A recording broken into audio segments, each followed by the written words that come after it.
कहते हैं ना, कुछ कहानियां सिर्फ सुनी नहीं जाती, दिल की गहराइयों में महसूस की जाती हैं।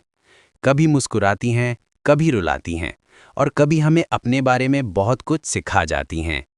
ऐसी ही और दिल छू लेने वाली कहानियां सुनने के लिए हमारे ZR लाइफ स्टोरीज चैनल को सब्सक्राइब करें। परछाइयों का सफर पार्ट 2। दिल की धड़कनों के पीछे की खामोशी। अर्नव उस रात सो नहीं सका।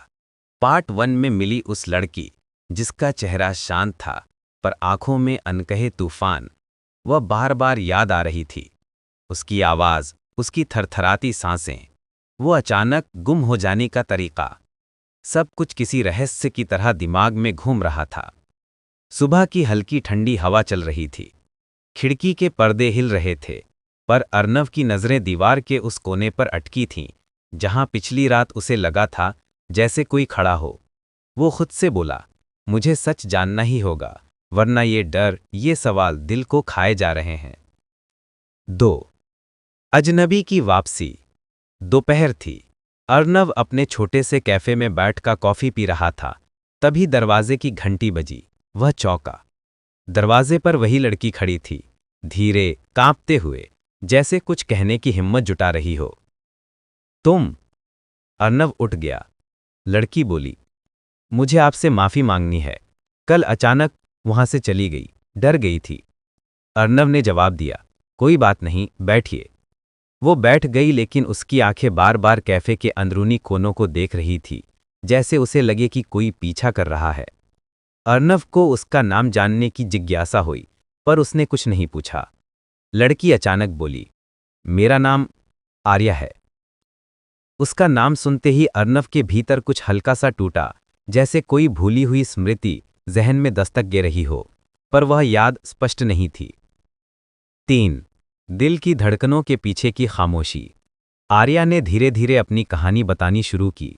उसकी आवाज बेआवाज रोने जैसी थी। कुछ दिनों से मेरे कमरे में अजीब चीजें होने लगी हैं।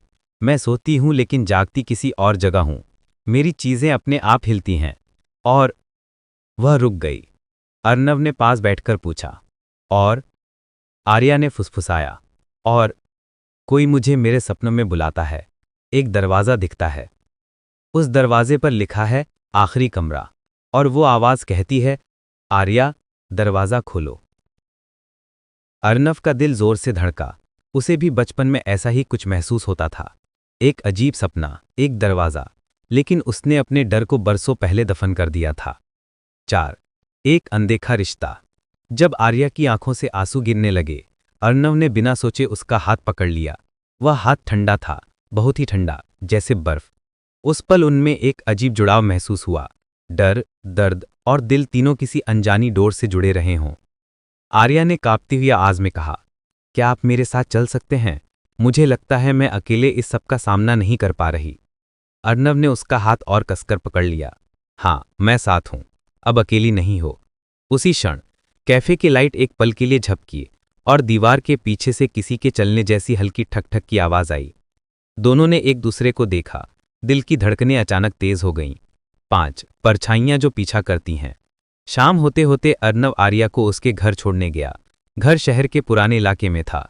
संकरा रास्ता, सूखे पत्तों की आवाज और दूर दूर तक फैली खामोशी, जैसे घर खुद भी डर को छुपा रहा हो। आर्या ने कहा, यही है मेरा घर। अर्नव ने देखा। दरवाज़ा जर्जर था, पर उसकी चौखट एक अजीब हल्की काली धूल में ढकी थी, जैसे कई सालों से किसी ने साफ न किया हो। घर के अंदर हल्की सी नमी, पुरानी लकड़ी की गंध और दीवारों पर उभरी दरारें, सब कुछ जैसे एक अनकहा इतिहास बता रहा था, जैसे इस घर में समय भी सोया हुआ हो। जब दोनों कमरे में दाखिल हुए, हवा अचानक ठंडी हो गई, इतनी ठंडी कि अर्नव को कांपना पड़ा। ये कमरा, आर्या ने कहा, यहीं से सब शुरू हुआ था। कमरा बिल्कुल शांत था, लेकिन अर्नव को लगा जैसे कोई उन दोनों को देख रहा है। वही कोना, वही अधूरी छाया, वही एहसास कि यहां कोई और भी है। 5। डायरी का रहस्य। आर्या ने मेज से एक पुरानी डायरी उठाई और अर्नव को दी। ये मुझे 2 दिन पहले मिली। ये मेरी नहीं है, लेकिन ये मेरे कमरे में थी। अर्नव ने डायरी खोली। पहला पन्ना पढ़कर वह सन्न रह गया। मेरी बेटी आर्या, अगर तू ये पढ़ रही है तो समझ ले कि मेरा डर अब सच हो चुका है। अर्णव ने आर्या की तरफ देखा। उसके चेहरे पर अविश्वास, डर और दर्द एक साथ उभर आया। आर्या बोली, मेरी माँ मुझे छोड़कर चली गई थी, लेकिन उन्होंने कभी डायरी नहीं लिखी। ये कैसे? अर्णव ने दूसरा पन्ना पलटा और उस पन्ने पर सिर्फ एक शब्द लिखा था, कमरा खोलो। अर्णव का शरीर सुन्न हो गया। 6. प्यार और डर का पहला टकराव। अर्णव ने धीरे से डायरी बंद की और बिना कुछ कहे आर्या को अपने करीब कर लिया। वह उसके कंधे पर सिर रखकर रोने लगी। अर्णव के सीने में एक अनजाना दर्द उठने लगा, जैसे वह उसे बचाने के लिए इस दुनिया से भी लड़ सकता था। लेकिन डर अभी सिर्फ शुरुआत थी। उसी समय कमरे की लाइट अपने आप बंद हो गई और दीवार के पीछे से वही ठक ठक आवाज जोर से गूंजने लगी। आर्या चिल्लाई, ये रोज रात को होता है। अर्णव ने उसका हाथ पकड़ा। भागो। दोनों कमरे से बाहर दौड़े और तभी दरवाजे के ठीक पीछे कोई भारी चीज गिरने की आवाज आई, जैसे कोई भागकर दरवाजा बंद करने आया हो। 7. रात का सबसे डरावना सच। दोनों घर के बाहर खड़े सांसें संभाल रहे थे। ठंडी हवा, गहरी रात और खामोशी, सब कुछ जैसे बता रहा था कि खतरा अभी गया नहीं है। तभी अर्णव के फोन पर एक मैसेज आया, अज्ञात नंबर से। मैसेज में सिर्फ एक लाइन थी, आर्या को घर से दूर ले जाओ, नहीं तो देर हो जाएगी। अर्णव का दिल बैठ गया। उसने तुरंत स्क्रीन आर्या को दिखा दी। आर्या फुसफुसाई, कौन हो सकता है? अर्णव बोला, जो भी है वो तुम्हें बचाना चाहता है, और ये घर कुछ तो छुपा रहा है। आसमान में बादल गरजे, कहीं दूर बिजली चमकी। अर्णव ने आर्या का हाथ थामकर कहा, तुम अब अकेली नहीं हो, मैं हूं, और अब हम मिलकर ये रहस्य खोलेंगे।